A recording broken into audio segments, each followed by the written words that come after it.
Hello everyone! Nandito tayo ngayon sa Catholic Church. Ayan, nag-visit tayo dito. Kahit pa paano after work, pasyal muna ako dito. So ito ang maliit naming church dito, Catholic Church. Malapit lang to sa bahay, walking distance nga lang. So ito yung Belen, ito yung ginawa nilang Belen. Ayan yung star, simple lang. Ito yung Belen, lapitan natin. Yan ang Belen.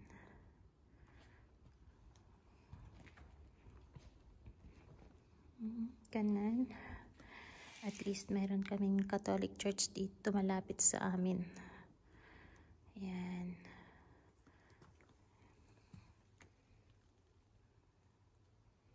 Mayroon tayong Spirit of Christmas.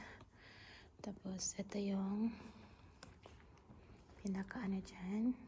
Chapel. Yan. Maliit lang tong church para maganda siya. Ayan, yung sa kabila dyan. Ayan. So, ito yung Catholic Church, guys. Kahit pa paano, nakapasyal tayo dito after work.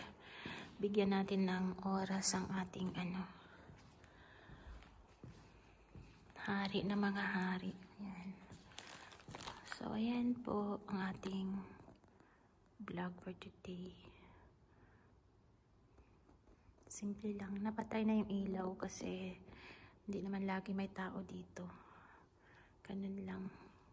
Good for 200 people lang naman ang makaano nito. Tapos mayroon din siyang organ or orchestra sa taas. Ayan, walang tao.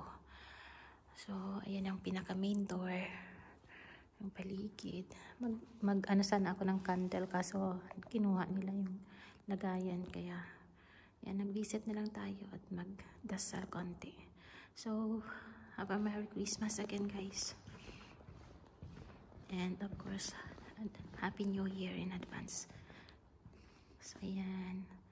Ganda naman, diba? So, mula dito, thank you for watching. See you around, guys.